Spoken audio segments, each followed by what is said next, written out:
Many processes happen around us.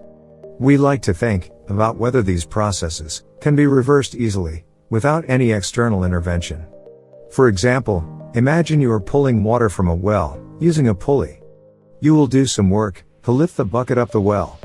When the bucket reaches the top, if you leave the rope, the falling bucket will return all the work you did back to you, therefore returning the system to the initial state. You can observe this by tying the rope to something like a plant or a cycle.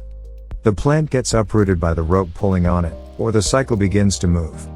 Normally, to do something like that, we need to put some physical effort. That is, do some work.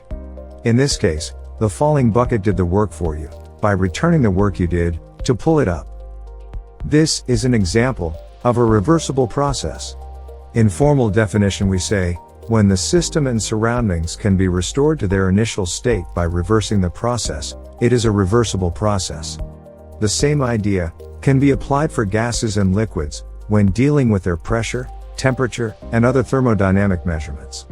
Some other examples of reversible processes are isothermal expansion or compression, motion without friction, or an ideal spring being extended or compressed. For a process to be called reversible, the system needs to be in thermodynamic equilibrium with the surroundings throughout the process. Also, the set of intermediate states, between the initial and final states, needs to be the same in both forward and reverse processes. In reality, reversible processes are an imaginary concept. We like to think of such situations because it helps us to calculate in an ideal way, without considering any complications. This helps us to understand the maximum possible quantity of something, or the performance of systems, in the ideal situation. In the real world, some kind of complications or randomness happens, which we consider as entropy. In the earlier example of the pulley and bucket, the pulley will have some friction to it, so it will generate heat. When we do work to pull the bucket up, some of the work is lost in the friction and heating of the pulley. Similarly, when the bucket falls, heat is generated again from friction.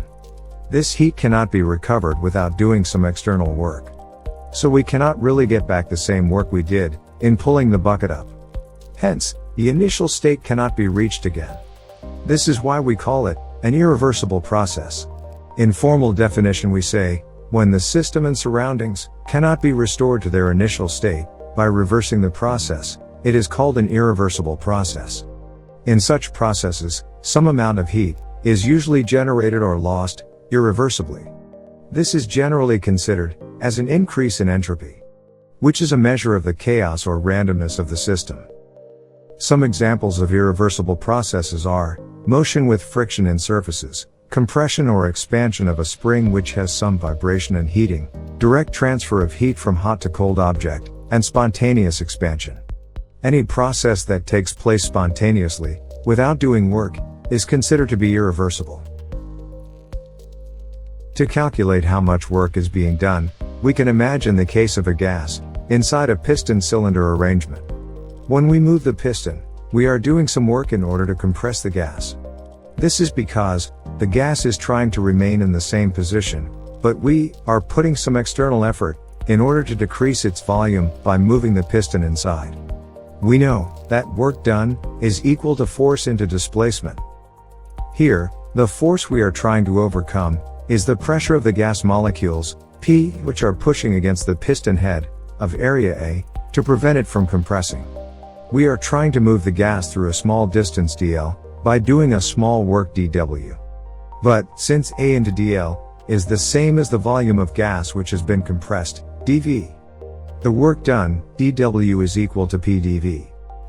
For reversible processes, this work is done slowly, by slowly increasing the pressure, so that the piston moves through the full length L, changing the volume from V1 to V2. So the total work done in the whole process is obtained by integrating.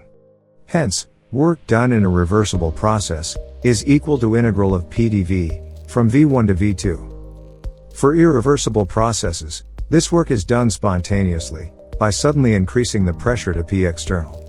Hence, work done in an irreversible process is equal to P external into delta V.